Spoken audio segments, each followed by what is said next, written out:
Today I want to talk to you about fluency. I've recently published a video here on the channel sharing my personal story of how I became fluent in English without traveling to another country. But then I was thinking about this word recently, fluency, and I came to the conclusion that this word has been thrown around everywhere, here on YouTube, online. You see many videos talking about how to become fluent, how to get fluent, headlines like, if you can understand this video, you are fluent. How I became fluent in 6 months, in X amount of years, and titles of that nature. But then I realized that whenever a word becomes commoditized like that, or gets overused, the higher the chances that people start using that word without really knowing what it means. So in this episode today, I want to clarify what fluency is, because if you are watching me here or listening to me and you are following me, other teachers here on YouTube, for example, and other podcasts, it's because you want to be fluent, right? Everybody wants to be fluent in English. But have you ever asked yourself this question? What is fluency? What exactly is fluency? What is this thing that I am chasing after? And a second question could be, is there something else besides fluency that I should be focusing on? The answer is yes, guys, there is. And this something else is called proficiency. Fluency is very important, but aside from developing your fluency, you also should be worried and focused on improving your proficiency in English. So in today's episode, I will explain what fluency is by definition, along with my personal opinion based on my almost 2 decades as an English teacher. And also I'm going to define what proficiency is and give you some tips to improve both your fluency and proficiency in English. Hey everybody, how's it going? Thiago here, and welcome to another episode of the podcast. I created this podcast to help intermediate and advanced learners of English communicate with more confidence, more accuracy, more clarity, and of course, more awareness.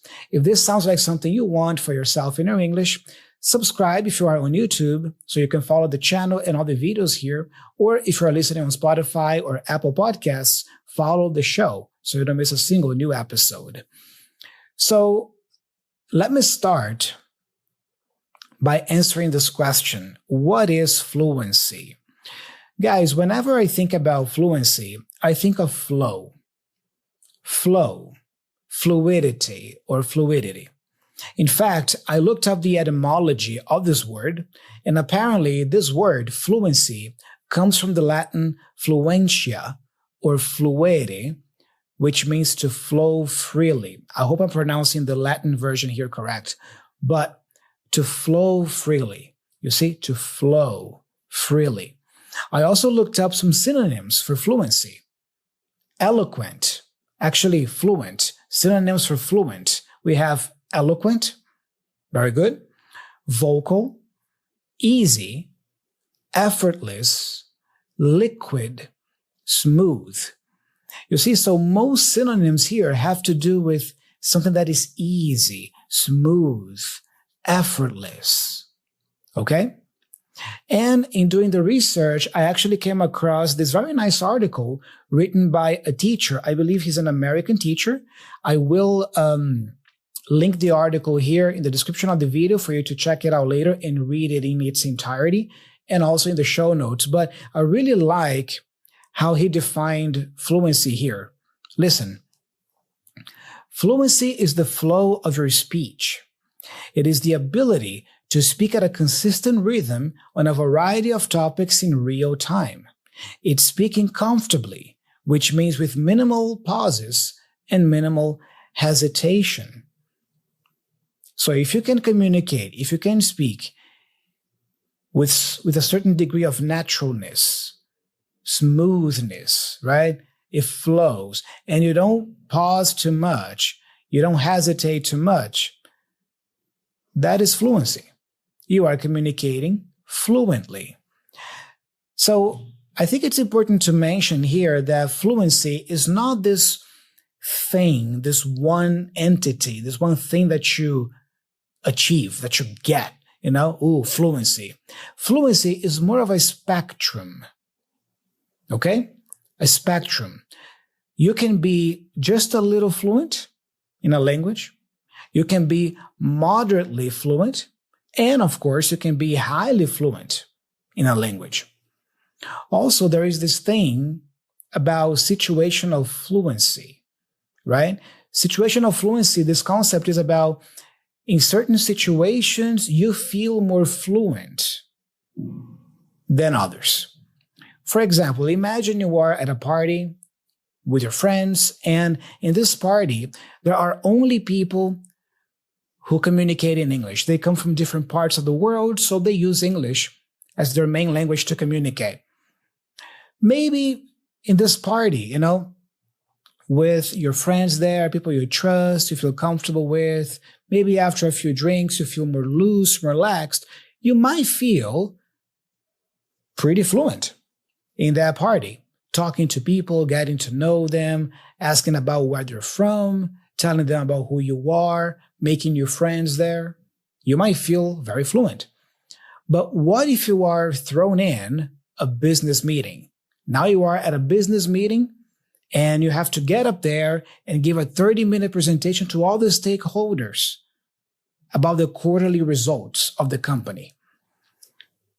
Well, suddenly you might not feel so fluent in that situation. You might speak, yes, but hesitating more, pausing more, without that naturalness, that flow. Another example that I thought about was this, what I'm doing right now, recording a podcast in front of a camera or talking to a camera, making a video for YouTube.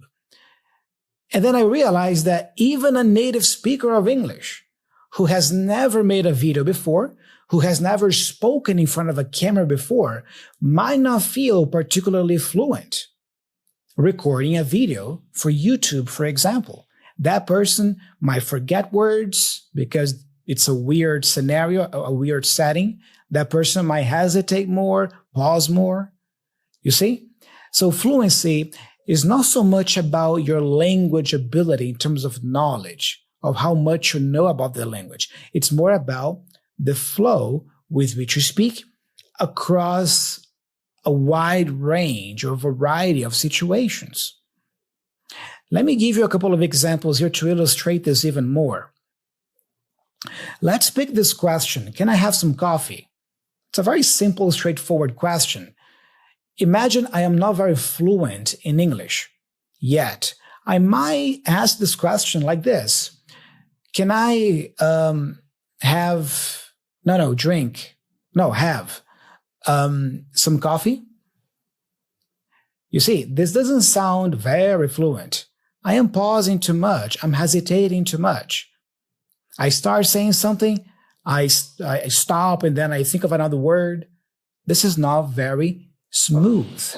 It doesn't flow very well. Now, if you compare that to a person who just goes, can I have some coffee? Yes, can I have some coffee? You see, that sounds much more fluent. You see, it flows better. Now, let me give you another example with a slightly more complex sentence. Let's pick a conditional sentence here, the third conditional. With a little less fluency, I could go, if I had known, I would have told you before. The sentence is correct. It's not wrong, but it doesn't sound very fluent. Too many pauses. It doesn't have that flow. Okay? And I actually experience this all the time with some students, especially when we are working on new grammar structures, like the conditionals, for example. It's normal. They are taking their time to think about the structure, getting the structure down. So when they speak with the structure, it doesn't come out so fluently because it's the first time they are learning this. But then after a few classes, they got it and they're speaking using that construction very fluently. You see? But going back to this example, a more fluent way of saying this phrase, this sentence could be, if I'd known, I would have told you before. You see? If I'd known, I would have told you before. Now it sounds much more fluent, right? So fluency is very much related to speaking and listening. Your ability to speak the language effortlessly with flow, but also your listening skills, because in order for you to have a conversation with someone, your listening skills should also be sharp enough to understand the person easily and then express yourself back easily. Going back to that article, listen, it is possible to be relatively fluent, but not proficient in a language. To clarify, you might be able to speak smoothly and be understood by native speakers, but maybe you still make some grammar mistakes or use simple vocabulary. Interesting, right? So it is possible for a person to be fairly fluent in a language, but not proficient enough, meaning that you speak in a way that people understand you, native speakers understand you, but you don't use maybe a huge number of words or different words. You always use the same words, the same vocabulary, and you might make more mistakes than you wanted to. So your communication, though fluent, though smooth, might contain many inaccuracies, both big inaccuracies and small inaccuracies as well. Okay? So what is proficiency? Let's define proficiency here. I look at proficiency, guys, as your hardcore knowledge of the English language. It's all the knowledge that you have up here of the language. So all the words you know, the expressions, the phrasal verbs, the idioms, all the grammar structures you have internalized, all the cultural references you have about that language and a specific country that speaks that language. This is your proficiency level, your hardcore knowledge of the language. Of course, it is related to vocabulary, so the higher your proficiency level gets, the wider your vocabulary becomes, both active vocabulary and passive vocabulary. To quickly define the terms here, your active vocabulary is consisted of the words that you use more frequently when you speak and when you write. Okay? Now, your passive vocabulary consists of words and expressions that you might not necessarily use when you write something or speak English, but you are able to recognize those words when you watch something, when you listen to a lecture. You recognize that word and you understand the meaning. You know the meaning, okay? So the higher your proficiency level, the higher your vocabulary range. Also the grammar. The higher your proficiency level, the better domain you will have of grammatical structures. Just to give you one example here, I could say something along the lines of, if you know enough English, you can use it professionally, but also you can use it for entertainment. That's okay, right? But I can also communicate that idea following this series of words or using this structure. When you know English, not only are you able to use it professionally, but also use it for entertainment. You see, I'm using this structure, not only blah, blah, blah, but also. It's a slightly more advanced structure that adds more flavor to your speech. Only a learner who has a better level of proficiency will be able to come up with a sentence like that and correctly. Another example, the more you do something, the better you get at it. That's another nice construction. The more you do something, the better, the faster, the easier it gets. It's another construction. Okay? Finally, proficiency is about your level of accuracy. And by accuracy, I mean the mistakes. Don't get me wrong, I am not demonizing mistakes here. Mistakes are absolutely essential and they are part of the learning process. That's how you improve. But the idea is the higher your proficiency level gets, the fewer mistakes you make. Okay? And again, it is possible. I have seen it many times in my life, guys. I have seen people who could be considered fluent English speakers. They could be considered fluent because they operated well in social situations. They made friends in the language. They expressed themselves with a certain ease and flow, but they were not so accurate. There were many mistakes flying around whenever they spoke, you know? On the other hand, you also have people who have maybe a higher proficiency level, but feel stuck or they freeze up when they have to speak. So they are not fluent enough, even though they might have a higher proficiency level. So it's important to also point out that proficiency is related more to reading and writing. Okay? Going back to that article, he's going to reinforce what I just explained to you. Can a person be proficient but not fluent? Sure. You probably know people who hesitate when they speak, despite having a strong vocabulary, or despite being able to formulate clear ideas when they do finally speak. This doesn't mean they're not good at English, just that they're not as fluent as others. A person who is proficient might be able to write a beautiful, evocative essay, but might struggle to have a smooth conversation for more than a couple of minutes. And I've also met people like that. I have met some people, some students who were incredibly accurate in their English use. Everything they said, everything they spoke came out correctly. Very few mistakes, but they didn't have that flow, that naturalness. They sounded too robotic or too slow to speak. So in those cases, focusing more on fluency is the best course of action. You see, so there's no right or wrong here. It's about identifying what your needs are as a learner. Do you need to develop your proficiency more and make fewer mistakes or improve your vocabulary?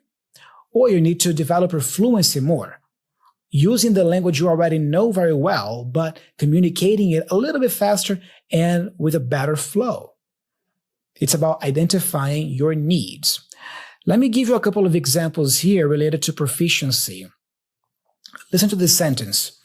My boss told me to give him the report until Friday. I'm going to read it again.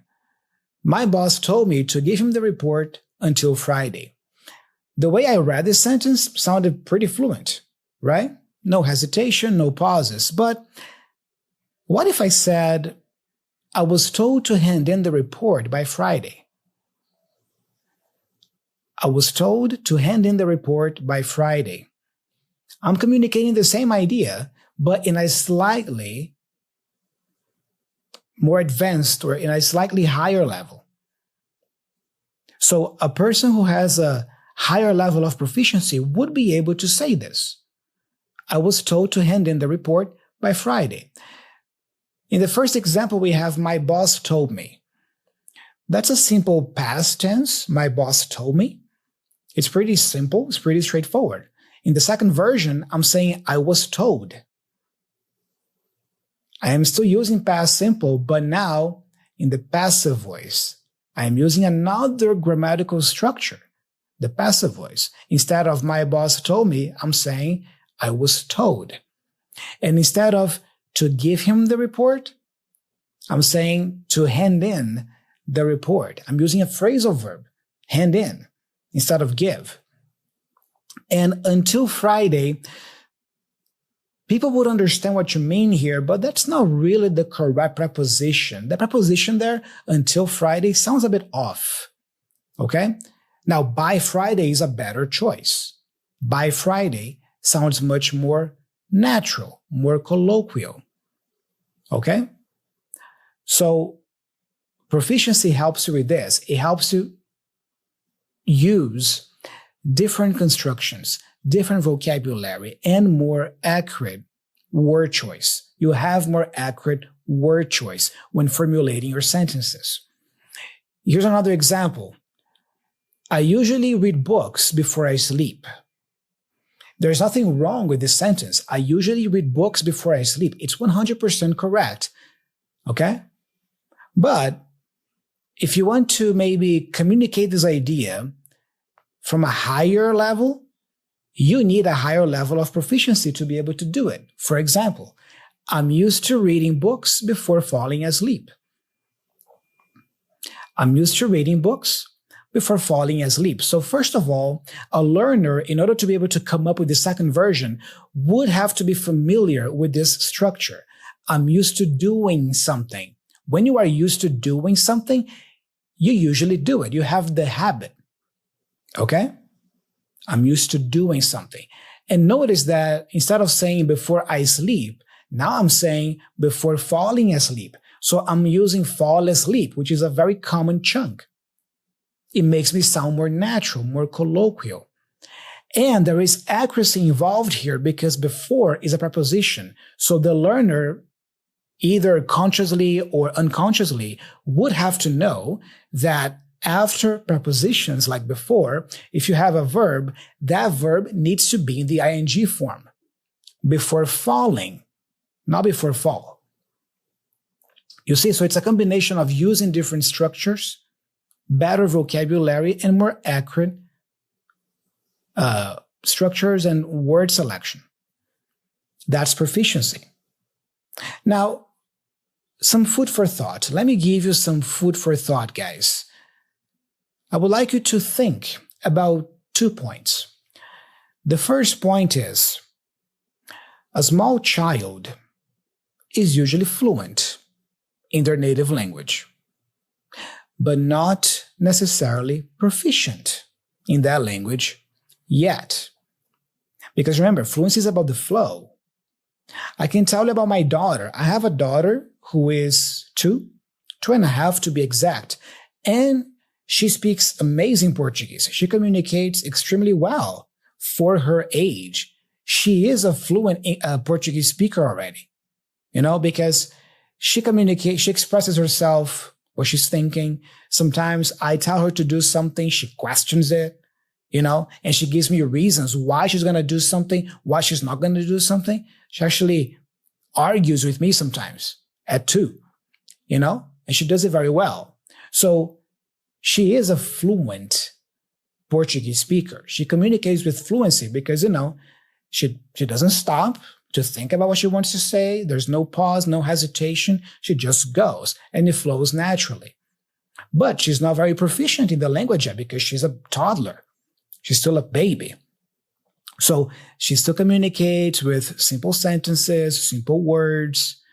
Sometimes she still makes mistakes like grammar mistakes, conjugation mistakes.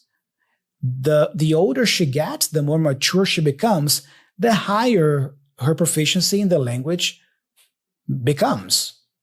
And also when she goes to school and she starts studying Portuguese more formally at school.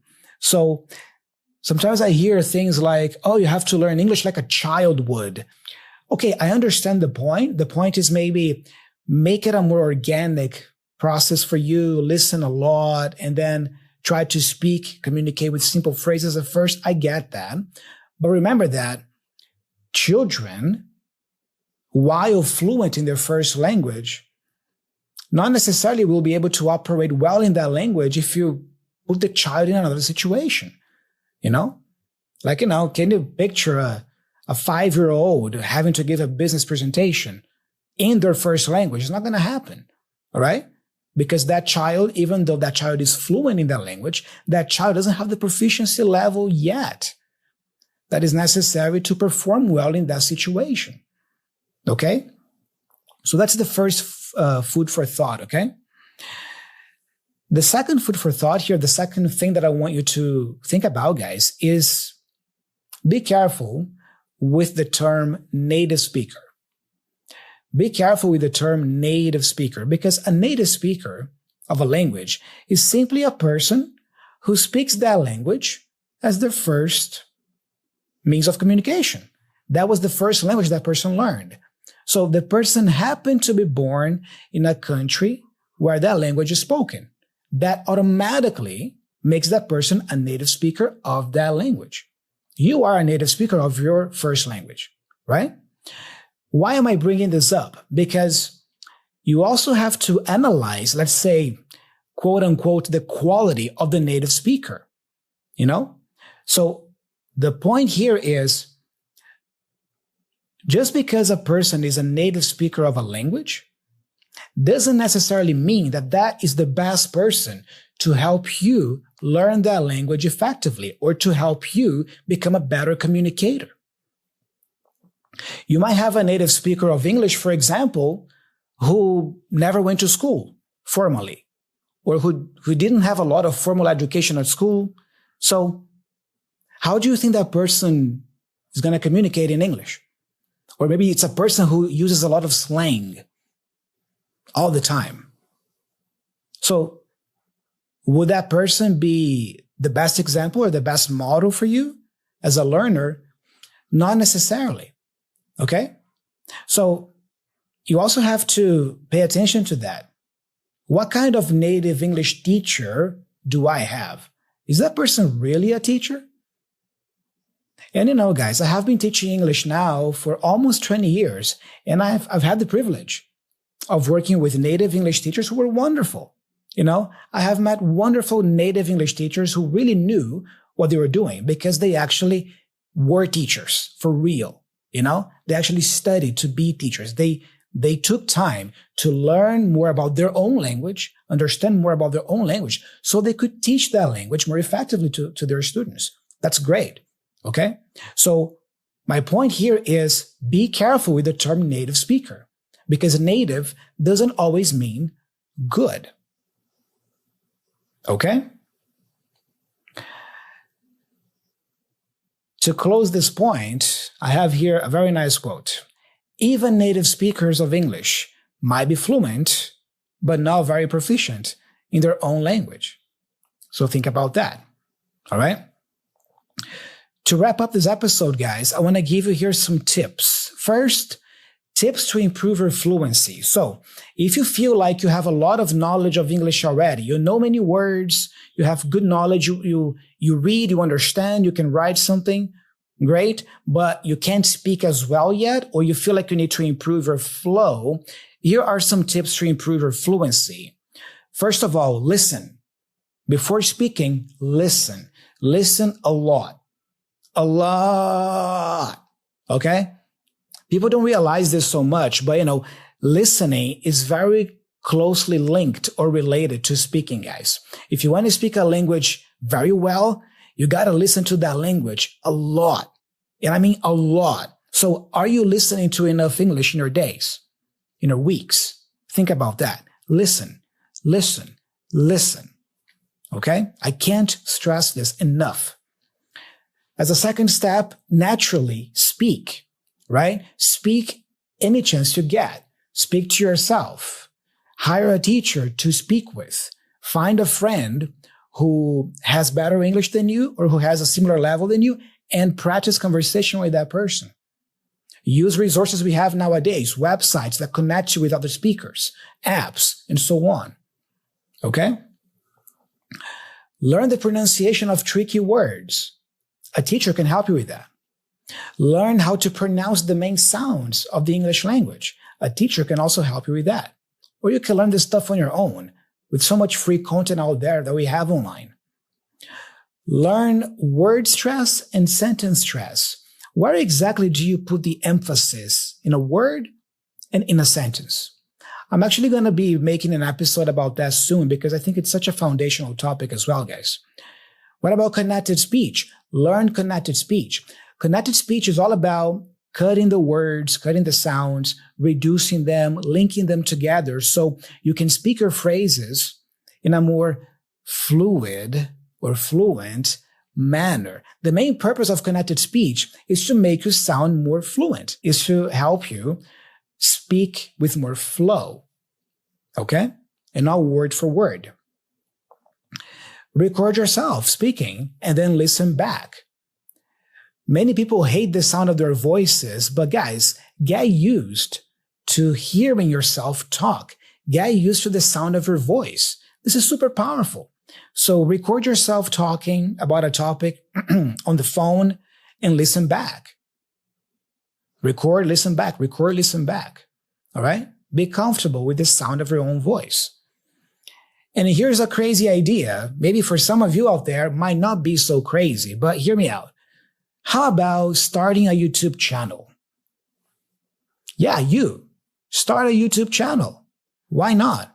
Can you imagine what would happen if you committed to make one video per week for your channel on a topic you like, and you did that for months and years? What do you think that experience would make or would bring to your English fluency?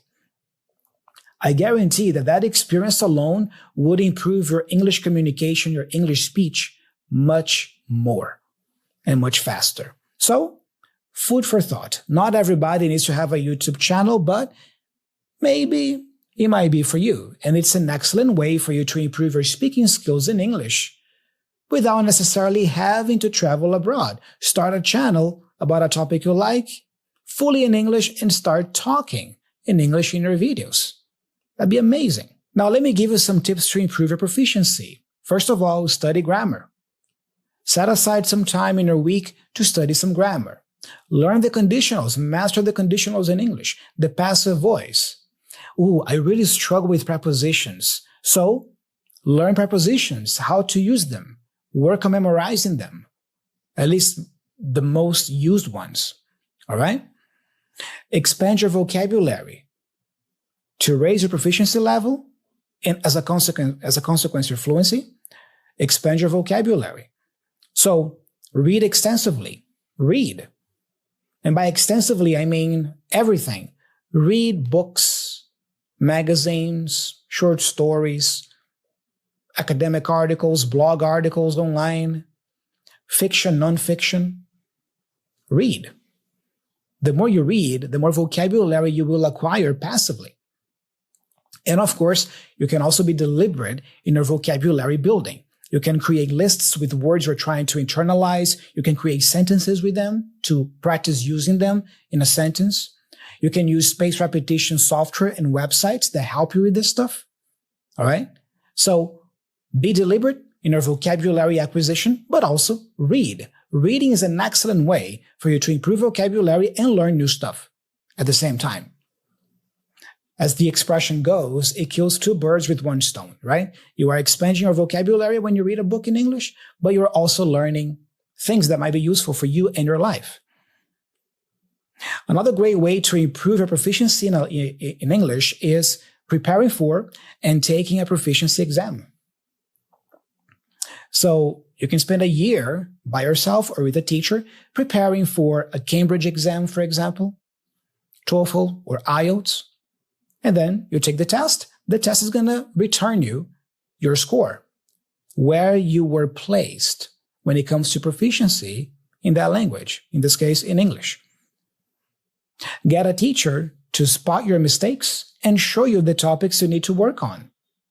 That's when I think a teacher can be invaluable, because the teacher can listen to you speaking for 1 hour, for example, and then at the end of the session, detail the areas you need to focus more on. Like, hey, I can see that you have very good proficiency already. You are pretty accurate, but you need to have more flow. So let's focus on this, this, and that.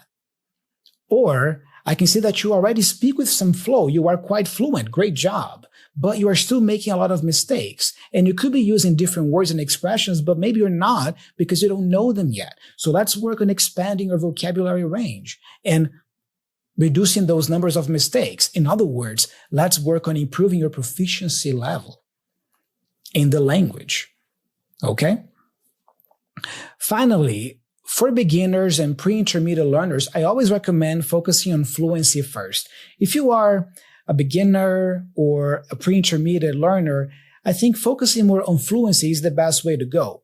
Get comfortable speaking the language. Okay? Uttering the words out loud. Now, when you become an intermediate or upper intermediate learner and you feel that plateau coming, you feel stuck, you understand many things, but you still don't know how to improve now at this point, you you know there's more to do, but you don't know exactly what, that's when focusing more on proficiency could be beneficial for you, okay? So, studying for more proficiency if you are stuck at the intermediate plateau, okay? So keep developing your fluency, but pay attention to your proficiency. It usually works like this, guys. When you start learning English, at least that's how I did, right? You start by immersing yourself a lot in the language, right? I also started with books and studying, but I also count that as immersion because immersion is being in contact with the language, right? So you start watching stuff, listening to stuff, reading some books or reading some stuff, you know? And then you start getting comfortable with the speaking. After you've listened enough, you start speaking. You start coming up with some sentences, some phrases. And then as you get more and more comfortable with this, you reach that plateau where you operate very well in the language already, at least in most social situations, but you still make many mistakes and you know there's more to do, but you don't know what to do. So once you hit that plateau, the intermediate plateau, be more deliberate with your proficiency. Now go back to the books and actually study more deliberately. Grammar, read to expand your vocabulary, and so on. And the great thing is that the higher your proficiency becomes, that naturally allows you to become more fluent because now you have a better arsenal, let's say, a larger repertoire of words and structures and language you can use to communicate. And then practice speaking English in many situations. Again, maybe you feel very comfortable in certain situations, but what about this situation? What about that situation? So practice speaking in those situations. All right? And guys, that's pretty much it. That's all I had for this episode today. This episode was more of a reflection / rant of mine on some aspects related to what is the difference between being fluent in English and being proficient in English, and how these two areas are important for your development. It's not just fluency, guys. It's not just about fluency, and it's not just about proficiency. You need both. So find a healthy balance between those two, okay? And reflect. Maybe which one of those do you have to focus more on right now? Is it proficiency or is it fluency? All right? You might think that it is more fluency that you need, but maybe not. Maybe what you need right now is to improve your level of proficiency, and then you come back to developing your fluency more. Okay? Guys, that's it for today. If you like this video, like the video, share it with friends and family who are also interested in language learning and English learning. Subscribe to the channel here so you don't miss a single new episode. And if you are on Apple Podcasts or Spotify, give me a 5-star review. That helps me a lot there. And follow the show so you don't miss a single new episode. I'm Thiago. I'm signing off, and I'll be talking to you in an upcoming episode. All right? Take care.